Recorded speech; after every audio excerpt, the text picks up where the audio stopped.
శ్రీ రామాయణ పారాయణ సేవా సమితి, శ్రీ గాయత్రి బ్రాహ్మణ సేవా సంఘం, భద్రాచలం శాఖ సంయుక్త ఆధ్వర్యంలో నిర్వహిస్తున్న పేద బ్రాహ్మణులకు నిత్యావసర వస్తువుల నెలవారీ వితరణ కార్యక్రమం శనివారం యథావిధిగా కొనసాగింది. భద్రాచలం సూపర్ బజార్ సెంటర్లోని శ్రీ సత్యసాయి సేవా సమితి మందిరంలో జరిగిన 43వ నెల కార్యక్రమంలో ఆర్కే రామారావు, తూము చంద్రశేఖర్, డివి శంకర్రావు, కొత్త రామలింగయ్య, గండి వెంకన్న చేతుల మీదుగా వితరణ జరిగింది. ఈ సందర్భంగా వక్తలు మాట్లాడుతూ మరింత మందికి వితరణ అందేలా దాతలు ముందుకు రావాలని ఆకాంక్షించారు. యుద్ధం అనుకున్నాం కదా, ఇంకా 2-3 రోజుల్లో పాకిస్తాన్ మనం ప్రపంచ పటంలోనే లేకుండా పోతుంది, మన వాడిపై కొడతారనుకునే తరుణంలో ఇందాక 5 శాంతి ఒప్పందం జరిగింది. పాకిస్తాన్కి మనకి అమెరికా మధ్యవర్తిత్వంతో శాంతి ఒప్పందం జరిగింది. ఆ ఒప్పందం ప్రకారం కాల్పుల విరమణ జరిగింది. కాబట్టి ప్రస్తుతం యుద్ధం లేదు. మళ్ళీ తర్వాత నిర్ణయాలు తీసుకుంటారు. ప్రస్తుతానికి అయితే యుద్ధం ఆగిపోయింది. అదొక మంచి యుద్ధం అనేది నాశనం తప్పైతే దానివల్ల ఉపయోగం ఉండదు. ఇరువైపులా నాశనం, మళ్ళీ ఆ డబ్బులు ఈ ఖర్చు మీద పడతాయి, ఆయుర్ పెరిగిపోతుంది, రకరకాల ప్రాబ్లమ్స్ వస్తాయి. ఆ ప్రాబ్లమ్స్ మీద లేకుండా మంచో చెడో ముందైతే యుద్ధం ఆగింది. అది చాలా సంతోషకరమైన విషయం. అంటే రామారావు గారు, కృష్ణమోహన్ గారు ఉండేవాడు, ఆయన చేసి ఉంచేవాడు. అది చిన్నగా పెరిగి ఈయన దుర్గాప్రసాద్ గారు ఇంకా కొంతమంది మేము యాడ్ చేసి, మన సీతాంజలి గారు వాళ్ళంతా మేము యాడ్ చేసి ఒక 22 మందికి మొదలెట్టాం.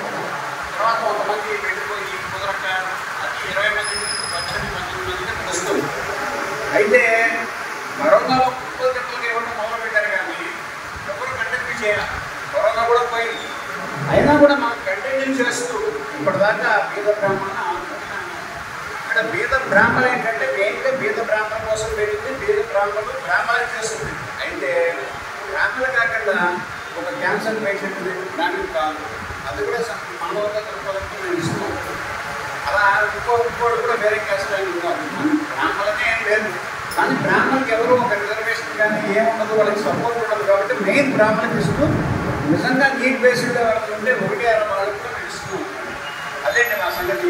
42 నెలల నుండి 40 కూడా ఇవాళ కాల్పుల విరమణ యుద్ధం ఆగిపోయిన సందర్భంలో మనం 43వ నెల కార్యక్రమం నడుపుకుంటున్నాం. చాలా సంతోషం. దేవుడి వల్ల మన దాతలైన జానకి గారు, కృష్ణమేనన్ గారు, చంద్రశేఖర్ గారు, దుర్గాప్రసాద్ గారు, వీళ్ళందరూ సహకారంతో ఈ కార్యక్రమం చేస్తున్నాం. భగవంతుడి ఈ కార్యక్రమం సహకారంగా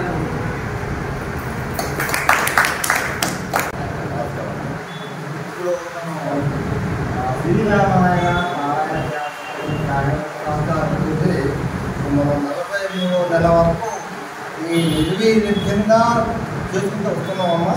ఇంకా నుండి బీద బ్రాహ్మణుల గురించి ఇంకా కొంచెం ఎక్కువ మందిని కొన్ని ప్రోత్సహించి ఎక్కువ అందరికీ చెప్పి చేసి, బీద బ్రాహ్మణులు అంటే బ్రాహ్మణులు అంటే అందరికీ ఇష్టమే అభిమానం, బీద బ్రాహ్మణులు అంటే ఇంకా అభిమానం. అంటే వాళ్ళు బీద బ్రాహ్మణులకు సహాయం చేయాలని చెప్పేసి అభిమానంతో కోరితే ఉంటారు. అలాగే ఈసారి చెప్పారు ఈ విధంగా, అంటే హోటల్ పంపించి చూశారు. ఏంటి రామయ్య గారు ఏంటి అంటే ఈ విధంగా చేస్తున్నాం అంటే ఎంతకన్నా బీద బ్రాహ్మణులకి సహకారం అందిస్తున్నాం, అంటే నేను కూడా మీకు సహకారం అందించాను అని చెప్పేసారంటే తీసుకొచ్చాను. సార్లు వచ్చారు. అలాగే నేను నాకు తెలిసిన వాళ్ళకందరికీ నేను చెప్పుకుంటూ వస్తున్నాను. ఇలాగ భద్రాచలంలో మన ఇది కొత్తగూడెం కాదు, జిల్లాలో కాదు, ఖమ్మం జిల్లాలో కాదు, రాష్ట్రంలో ఎక్కడా కూడా ఇటువంటి పద్ధతి లేదంట. మన భద్రాచలంలో ఈ పద్ధతి పెట్టారు. వాళ్ళకు మన అందరూ ధన్యవాదాలు తెలియపరచుకో. అందుకని మీరందరూ కూడా రైలుకి వచ్చేసి తీసుకునేటటువంటి ప్రాబ్లం. అందరికీ నమస్కారం అండి.